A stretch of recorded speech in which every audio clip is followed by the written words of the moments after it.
Distinct honor right now. of presiding over today's meeting. Let me see it. When the president is not available and/or the vice president, the dean of the body will preside as the president pro tem. And fortunately, I'm the oldest individual on the council and get this very distinct honor to preside at a meeting of city government here in historic Faneuil Hall. It should be noted that the last town meeting was held here in Faneuil Hall on May 1st, 1822. No. And at that meeting, it was quite a rambunctious meeting and much debate. They decided to leave the town hall form of government behind. They voted on to establish city government and the Boston City Council. Just another note is the first Boston City Council meeting that was held at the old State House, just up the block. So it's a historic day for us and a very fortunate one for us who happen to be representing all the people of Boston today. The clerk will please call the roll to ascertain the presence of a quorum. Thank you, Mr. President. Councilor Baker. Councilor Campbell. Here. Councilor Siomo. Present. Councilor Asabi George. Present. Councilor Flaherty. Here. Councilor Jackson. Here. Councilor LaMattina. Here. Councilor Linehan. Here? Councilor McCarthy. Here. Councilor O'Malley. Present. Councilor Presley. Present. And Councilor Wu. And then, last but not least, Councilor Zakem. Here. Mr. President, we have a quorum. The clerk has informed me that a quorum is present. I'd also like to make a note before I introduce a fellow council member and clergy, is that the reason that our president, Michelle Wu, could not be with us today is that she gave birth to an 8-pound baby boy this morning.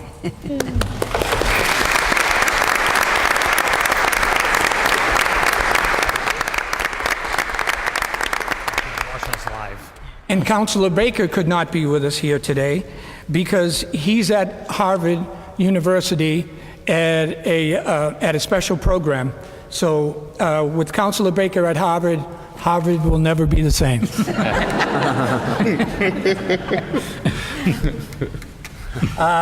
I would ask that Councilor Campbell please come to the rostrum, and she will introduce today's clergy. I'll just explain with the switching venue. A little rusty. Thank you, Councilor Linehan, and welcome everyone to the Faneuil Hall.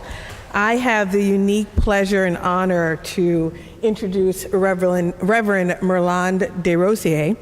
She is a reverend at the Ebenezer Family and Children's Services Hasten Community Center in Everett, but I think they have locations also in the greater Boston area.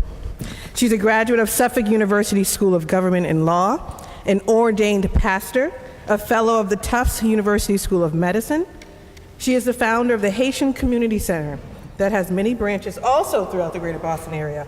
And she's a certified probate court conciliator. Doesn't say mediator. I actually met Reverend DeRosier about a year ago at a clergy breakfast in Mattapan. And it was hosted by the Association of Haitian Women. And this is an organization in my district that actually borders Mattapan and Dorchester, and they've been around for 3 decades. They do incredible work in the space of domestic violence in our community, but also outside of those communities. She was the keynote speaker at that breakfast, and I was so moved by her remarks, and particularly her call to action, not only from the council, but also from the AG's office and anyone in state government to increase funding for programs that serve those who are involved with domestic violence. She continues to inspire leadership, not only in the Haitian community, she's a Haitian activist, but in the greater Boston area as well. She's also an activist, and I like to say, a creative thinker and a speaker, frankly, in the clergy community. She challenges clergy to think outside the box, to think out of traditional realms of the Bible, to really serve women who are dealing with domestic violence, not only in the community, but also in our churches. I am delighted to welcome Reverend Merlane DeRosier.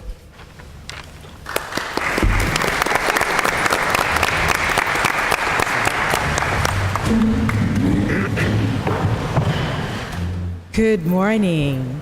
Well, thank you. It's such a great pleasure and honor to be here with you this early afternoon. Thank you for the kind words that touch my heart. I'm very humbled, by that.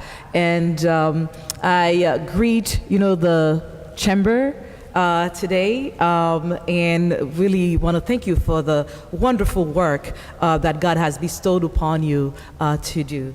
So I would like to start with just a few words, and then we'll get right onto the throne of God and ask for His presence today to be with us in this chamber. John Quincy Adams, as a lieutenant, went to my home country, Haiti, during the American occupation in 1915. And of course, in the US, known as a leader of courage, who demanded that petitions against slavery be heard despite divergences of opinions and beliefs.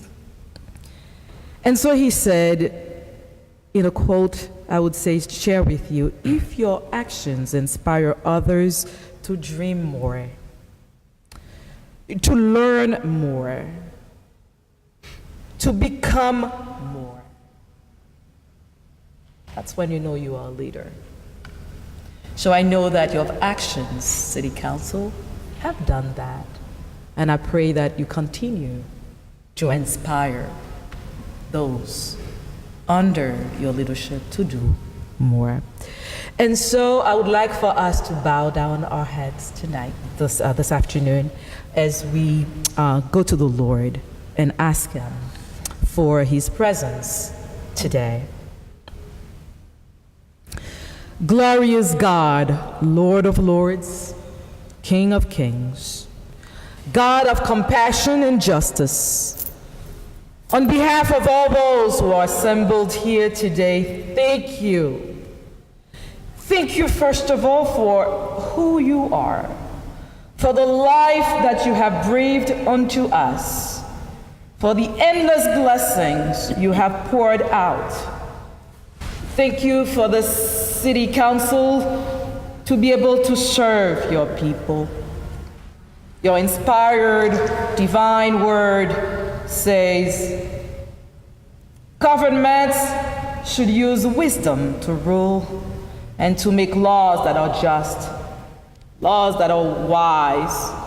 Rulers are to try to really punish the wicked. That rulers maintain orderly justly and to avoid oppressing the needy, the poor, the disadvantaged. And that citizens must also protect and obey their leaders who follow your codes of justice. And so, I pray today for the various levels of city officials, and in particular for this assembled council today.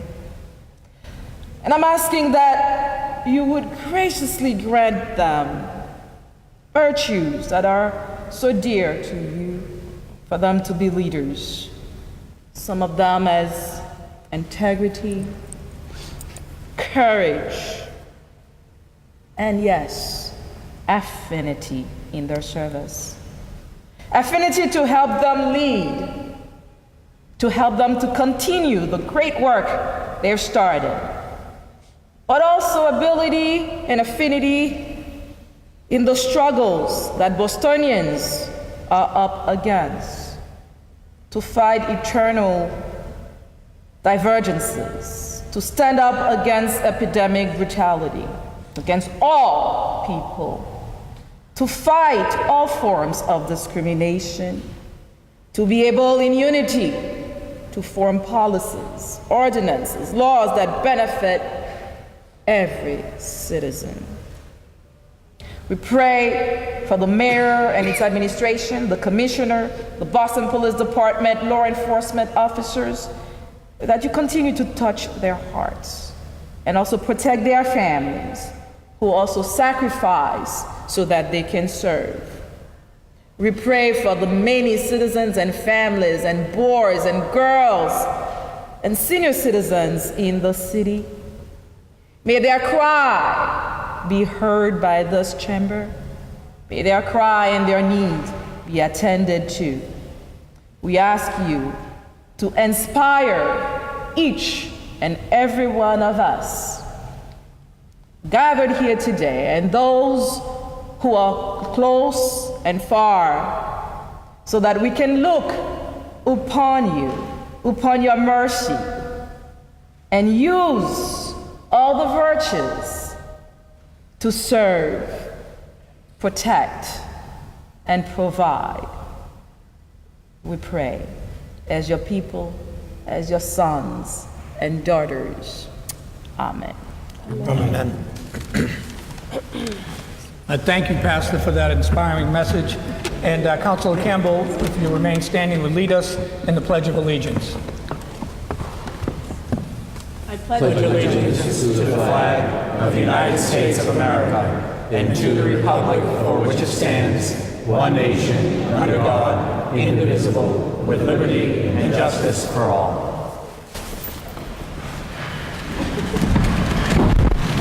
Thank you, Councilor Campbell, and thank you, Pastor.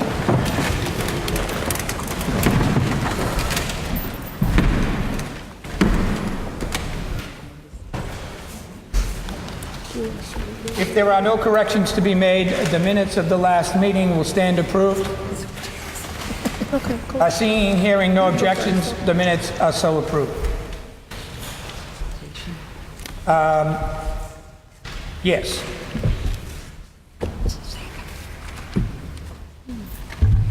At this time, I'd like to invite Councilor Zachem and Councilor Presley to make a special presentation. Thank you.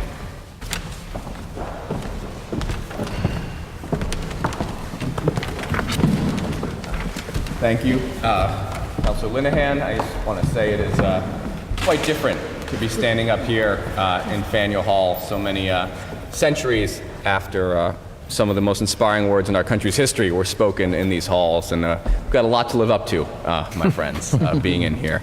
But to begin, we have a very special presentation. I'm joined by Councilor Presley for the Harvard School of Dental Medicine, which is celebrating their 150th birthday this coming week. They're located in District 8, one of the great institutions of education and medicine that we have in my district, and I'm proud to represent them. And to celebrate this incredible milestone, if we can ask Dr. Donoff, who's the dean, to join us up here at the podium so we can make this presentation. But I want to say one of the reasons I'm so proud to represent the Harvard School of Dental Medicine is their commitment, their long history of commitment to the community, providing free dental care to thousands of individuals in Greater Boston over the years. And obviously, as you can tell from the name, they're a leader in dental education and educating the next generation of folks who, no offense, I sometimes avoid going to when I'm supposed to. I know Councilor Presley would also like to say a few words before we make the presentation. Thank you very much. It is really something to be assembled in this august venue and in possible not to applaud that the women are no longer in the balcony, but equally governing. And that in this room today, looking out to see democracy that is truly representative is an encouraging thing. And when we think about liberty and freedom, certainly you can't think about that without also thinking about equality. And so today we're honoring an institution that has demonstrated for 150 years a commitment to equality.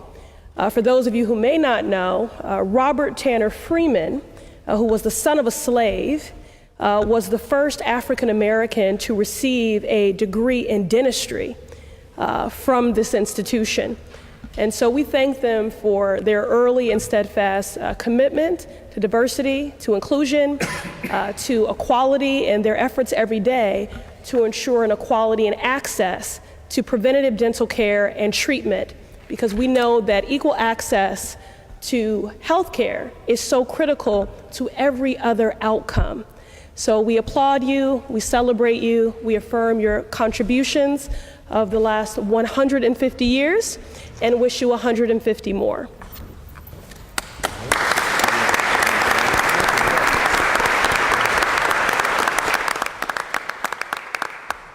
I must admit I'm overwhelmed. This is quite an honor. I want to thank President Council Wu and congratulate her on the birth of her son, and certainly to thank Councilor Zakem and Presley for bringing this motion forward. It's nice that there's another dean in the room who's running this meeting. The Harvard School of Dental Medicine is a special place. I should remind this city that there are 3 fine dental schools here. I won't mention the others' names, but we are the smallest and probably the best, and are committed to a core mission, and that mission is to integrate oral health and general health through education, research, and patient care. And it's been our privilege for many, many years to have our students participate in community activities at the health centers, to offer markedly reduced fees to our community neighbors in our student dental clinics, and to really bring forth the best that the profession of dentistry has to offer. We run programs, Project Bridge, projects in the jail, Chelsea Community Health Centers, and Give Kids a Smile that really are important to a lot of people who don't have access. And getting access to care and reducing disparities is an important part of our work. I've been privileged to lead this institution for a number of years and been privileged to see it be part of the university for all these years as the first dental school in America to be affiliated with a university and its medical school. Our core purpose remains to show, educate, and practice that dentistry is a distinguished branch of medicine. So thank you very much.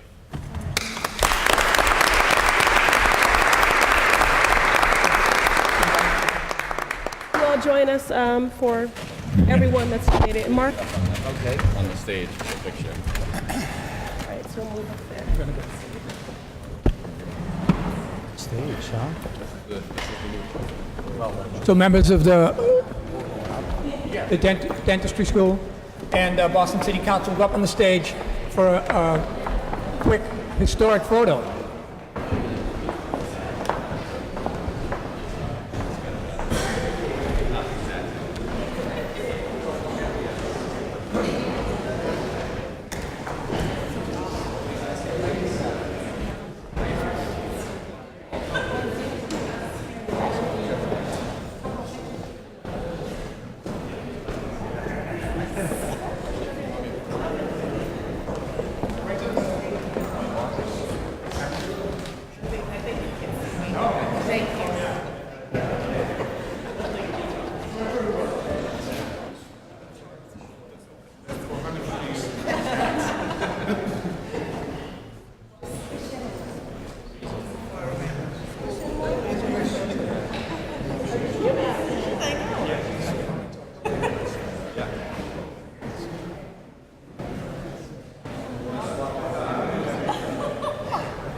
you. Like, I have never done that in 11 years. I can't believe her baby is 8. I supported something like this guy That's exactly And she went over by a once in couple of 11 days. years. She was like, oh, that's all baby. Like, please call me. I'm so sad. Like, what's going on? She'll be So back to nothing in a minute. I feel like, okay. You're pretty much all baby, too. I've been gained. Yeah, I'm actually in certain areas lost. I want to thank Councilor Zachem and Councilor Never happened to Presley me. and the members of Harvard School of Dentistry for being here today and for the presentation. very nice.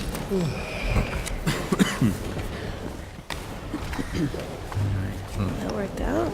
Thank you. Madam Clerk, communications from His Honor the Mayor. Thank you, Mr. President. Docket number 1000, message and order amending Chapter 16, Section 12.3D of the City of Boston Code Ordinance governing advertising of freestanding signs, filed in the City Clerk's office on July 10th, 2017. Docket 1000 will be assigned to Government Operations. Docket number 1001, message and order approving an appropriation of $600,000 for the purpose of paying for the costs of feasibility studies and schematic design work associated with projects at the following schools: East Boston High School boiler replacement, O'Donnell School K-5 boiler replacement, Sumner's School K-5 boiler replacement, Timilty Middle School boiler replacement, Tobin School K-8 boiler replacement, and Up Academy K-8 window replacement, and the Russell School K-5 roof replacement. This includes the payment of all costs incidental or related thereto, and for which the City of Boston may be eligible for a grant from the Massachusetts School Building Authority, known as MSBA, said amount to be expended under the direction of the Public Facilities Department on behalf of the Boston Public Schools. Docket 1001 will be placed in the Committee on Ways and Means. Docket number 1002, message and order approving an increase in the cost of living adjustment known as COLA base from $13,000 to $14,000 for all retirees and beneficiaries of the Boston Retirement System. Docket 1002 will be placed in the Committee on Ways and Means. Docket number 1003, Communications from His Honor the Mayor. Our president had to make sure I was paying attention. Thank you, Madam Clerk. You are so welcome, Mr. President. Docket number 1003, message and order amending a grant to the City of Boston, acting through its Department of Neighborhood Development to apply for, accept, and expend an additional $414,377, increasing a grant award ordered passed by your honorable body on June 21st, 2017, for $1,600,000. This order will increase the federal fiscal year 2017 Emergency Solution Grant Program to $2,014,377 in Housing and Community Development Funds from the U.S. Department of Housing and Urban Development, known as HUD. Docket 1003 will be placed in the Committee on Housing and Community Development. Docket number 1004, message and order authorizing the City of Boston to extend the property tax exemption for members of the Massachusetts National Guard and reservists who are serving in foreign countries pursuant to the Massachusetts General Laws, Chapter 59, Section 556. The City of Boston shall extend the property tax exemption of up to 100% for active members of the National Guard or reservists for fiscal year 2018. Docket 1004 will be placed in the Committee on Ways and Means. Docket number 1005, message and order authorizing the Police Department to accept and expend a grant of $250,000 from the Boston Regional Intelligence Center FY17 allocation awarded by the Mass Executive Office of Public Safety and Security to upgrade, expand, and integrate technology and protocols related to anti-terrorism, anti-crime, anti-gang, and emergency response. Docket 1005 will be placed in the Committee on Public Safety. Docket number 1006, message and order authorizing the Consumer Affairs and Licensing to accept and expend the amount of $58,000 in the form of a grant for the FY18 Local Consumer Aid Fund awarded by Mass Attorney General to be administered by the Consumer Affairs and Licensing. The grant will fund the intake resolution and administration of consumer complaints and outreach concerning consumer topics. Excuse me. The chair moves that this matter is the chair moves that this matter be suspended and passed. All those in favor say aye. Aye. All opposed, nay. The ayes have it, and docket 1006 has been passed. Docket number 1007, message and order for the confirmation of the reappointment of David Marr as a member of the Zoning Commission for a term ending on May 1st, 2020. Docket 1007 be placed in Planning and Development Committee. Docket number 1008, message and order for the confirmation of the reappointment of Jill Hatton as a member of the Zoning Commission for a term ending on May 1st, 2020. Docket 1008 will be placed in the Committee of Planning and Development. Docket number 1009, message and order for the confirmation of the appointment of Elia Gerosis, a member of the Zoning Commission, for a term ending on May 1st, 2020. Docket 1009 will also be placed in the Committee on Planning and Development. Reports of public officers and others, Madam Clerk. Docket number 1010, the constable bonds of the following have been duly approved by the Collector Treasurer were received. Kimberly Freeman Hodge, Diane Hun, and Anselm Nowako Rowe. This matter is before you under the usual terms and conditions. All those in favor say aye. Aye. All opposed, nay. The ayes have it. Docket 1010 has passed. Mr. President, would you like me to read docket 1011 through 10116? Please, Madam Clerk. Thank you.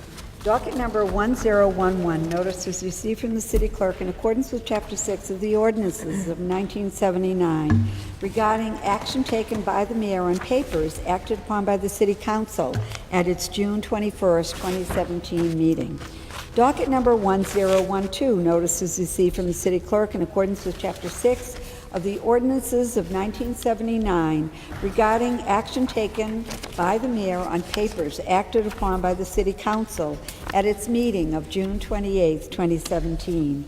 Docket number 1013, notice is received from the Mayor of the appointment of Richard D. Piano as temporary First Assistant Collector Treasurer for a period of 60 days effective June 30th, 2017. Docket number 1014, notice is received from the Mayor of the appointment of Anthony Del Iacono as temporary Second Assistant Collector Treasurer for a period of 60 days effective June 30th, 2017. Docket number 1015, communication was received from the City Clerk of the contracts between the City of Boston and Hotel Tower Owner Limited Partnership pursuant to Section 6A of Chapter 121A of the Massachusetts General Laws. And docket number 1016, communication was received from the City Clerk of the contract between the City of Boston and the Residential Tower Owner Limited Partnership pursuant to Chapter 6A of Section 6A, of Chapter 121A of the Massachusetts General Laws. Dockets 1011 through 1016 will be placed on file. Madam Clerk, matters recently heard for possible action. Docket number 0175, message in order for a home rule petition to the General Court entitled, "An Act Further Regulating the Appointment of Trustees of the Boston Public Library of the City of Boston." Councilor Flaherty, you have the floor on matter 0175. Thank you, Mr. President. On Monday, July 10th, the Committee on Government Operations held a hearing on docket 0175, message in order approving a home rule petition to the General Court. It's an act further regulating the appointment of trustees to the Public Library of the City of Boston. This home rule petition proposed to amend the number of trustees on the Boston Public Library's Board of Trustees from 9 up to 15. Boston Public Library President David Leonard was present, testified on behalf of the administration. In his testimony, President Leonard highlighted the efforts that have been made in partnership with the Mayor's office over the course of the past year, which has been the length of his time as president. And he explained the increase in the number of trustees on the board will strengthen the institution, will provide more broad leadership that fully represents and reflects the city, which he thinks will lead to more citywide support for the library's advancement efforts. The committee inquired as to why it was up to 15 and not a specific number of 15, in which President Lennon had explained that allowing for the up to 15 gives the flexibility for gradual appointment increases over time as the trustees consider their procedural requirements. The committee then referred to Section 3 of Chapter 14 of the Acts of 1878, also known as the Act of Incorporation for the Board of Trustees, which specifies initial term limits for the existing 9 trustees, and the committee pointed out that the home rule petition needed clarification on the term limits for new appointment. As a result, this is in a new draft in front of us that clarifies that the newly appointed trustees, beyond the current 9, that will come on board with initial term limit of 5 years, which is the standard term limit that was set for the Boston Public Library trustees. So at this time, Mr. President, as Chair of Government Operations, I'm recommending passage in a new draft for docket 0175. Thank you. Councilor Flaherty moves of passage of docket 0175 in a new draft. All those in favor say aye. Aye. All opposed, nay. The ayes have it, and docket 0175 has passed in a new draft. Docket number 0177, message in order approving a home rule petition to the General Court entitled, "An Act Relative to Boards and Commissions of the City of Boston." Councilor Flaherty, you have the floor. Thank you, Mr. President. Asking that this matter remain in committee. On July 10th, we had a hearing on docket 0177. This matter was sponsored by Mayor Martin Walsh, referred to the committee back on January the 25th. This home rule petition proposes to allow the mayor to appoint members to vacant or expired seats on certain city boards and commissions if the relevant nominating entity fails to submit names for the mayor's consideration within 90 days after the vacancy or expiration of a member's term. This petition would apply to the following city boards and commissions. The Boston Art Commission, the Boston School Committee nominating panel was actually removed at the hearing, Back Bay Architectural Commission, Beacon Hill Architectural Commission, Boston Landmark Commission, Boston Housing Authority Monitoring Committee, Freedom Trail Commission, Boston Zoning Commission, and Boston Zoning Board of Appeals. Deputy Chief of Policy Danny Green testified on behalf of the administration.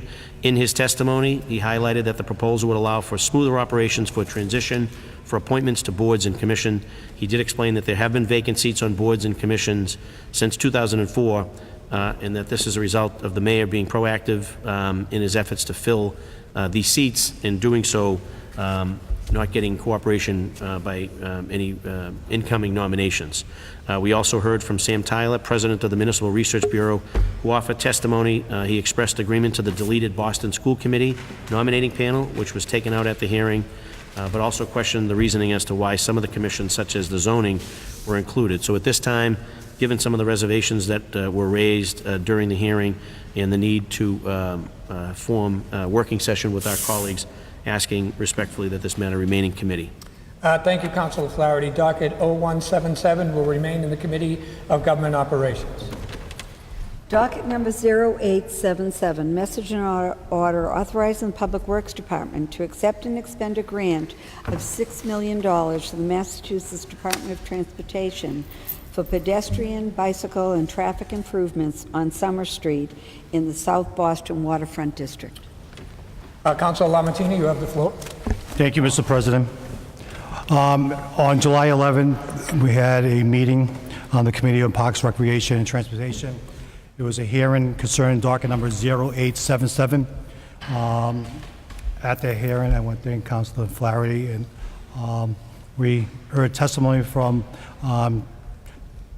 Chris Osgood, Chief of Streets, and William Egan, the Chief Civil Engineer for Public Works Department. It's a $6 million grant from MassDOT, which will be used by the Public Works Department to reconstruct Summer Street. In addition to the reconstruction of the sidewalks, the project will build protected bike lanes along both sides of the streets, install new light fixtures, trees, benches to make the walking experience more pleasurable. They'll also install bump outs at Melcher Street to reduce crossing lengths. These bike lanes will be the first phase of bike lanes on Summer Street that will expand throughout the South Boston waterfront. All efforts will be made for any potential obstructions to parking, crosswalks, fire hydrants, to consolidate them to a limited amount of parking, to consolidate them so we could save parking spaces on Summer Street. The construction will be done in blocks in order to pass through an area only once to limit the effects on the local businesses. The project is expected to begin in September and end in November of 2019. I urge my fellow councilmen to support this. Councilor Lamattina moves for passage of docket 0877. All those in favor say aye. Aye. All opposed? Nay?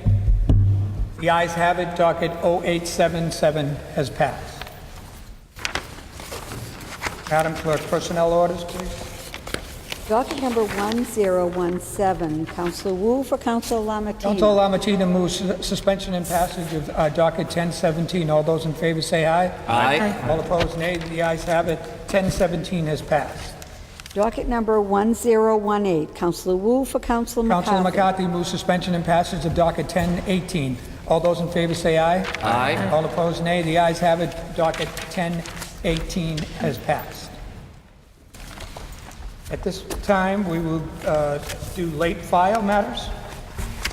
Madam Clerk.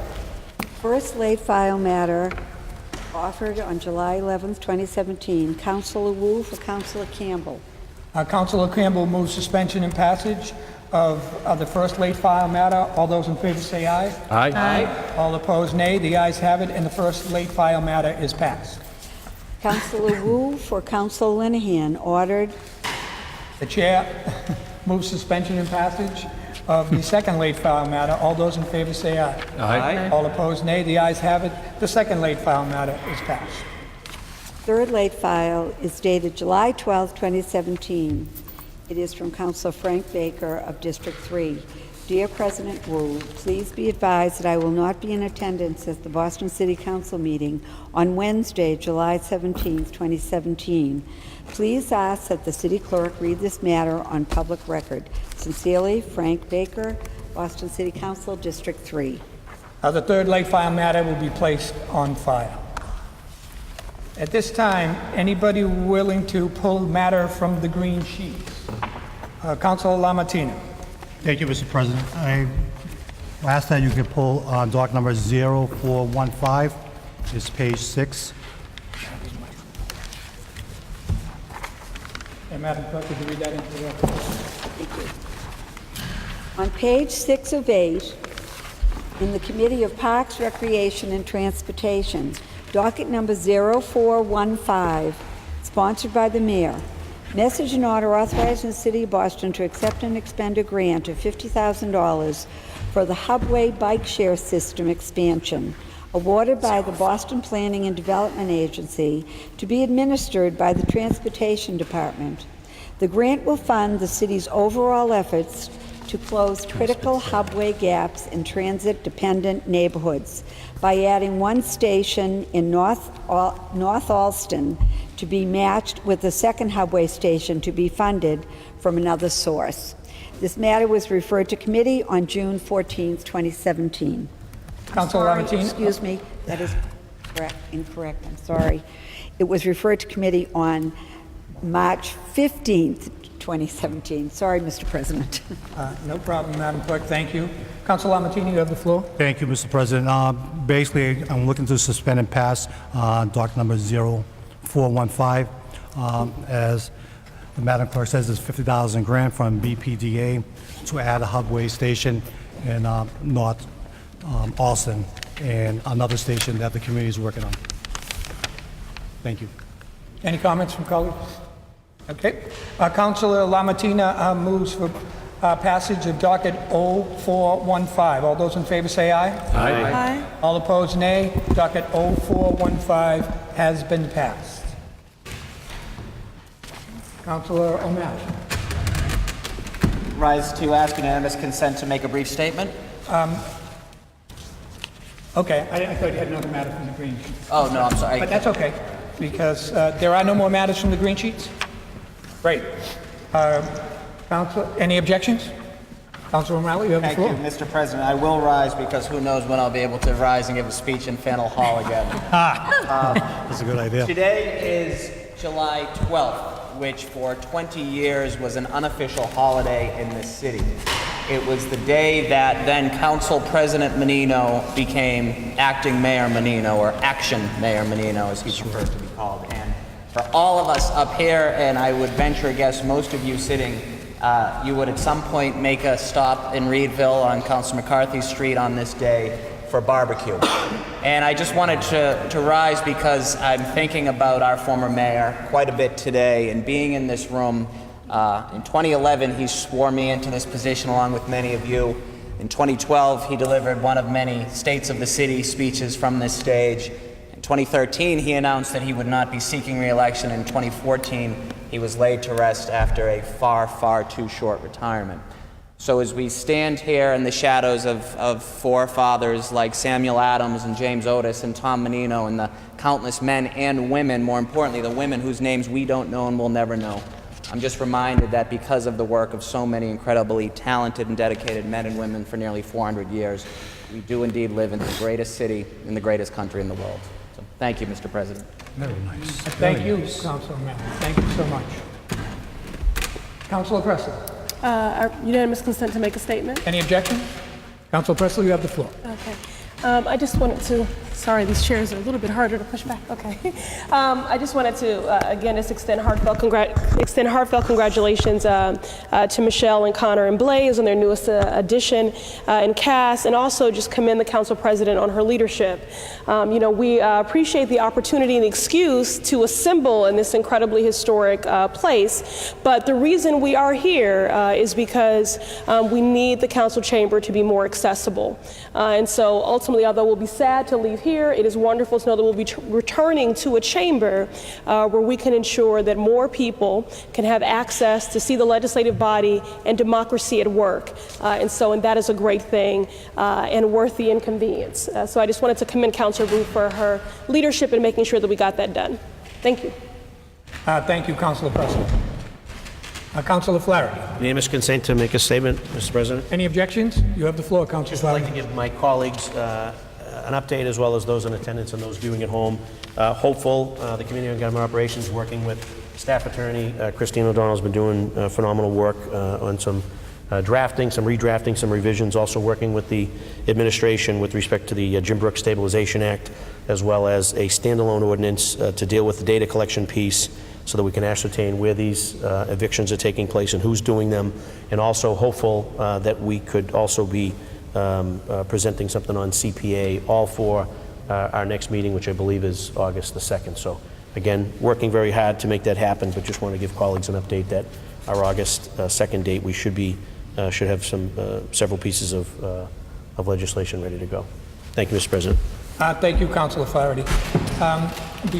There are no late file matters for the consent agenda, but we do have to adopt the consent agenda. All those in favor say aye. Aye. All opposed, nay. The ayes have it. The consent agenda is adopted. And at this time, I'd like to ask all guests and councilors to please rise as we prepare to adjourn today's meeting in the memory of the following individuals. For Councilor Flaherty, Evelyn Leahy. For Councilor McCarthy, Daniel D'Elia, and Giovanni Spiridelagoza, Spir-E-out-C. I'm sorry for the It's a tough Italian. It is. I have the same problem with the Irish names. For Giovanni. For the chair, Colleen Talent. And for all councilors, Thomas Flaherty, Councilor Flaherty's uncle, who was an Army veteran and a retired Boston firefighter. A moment of silence, please.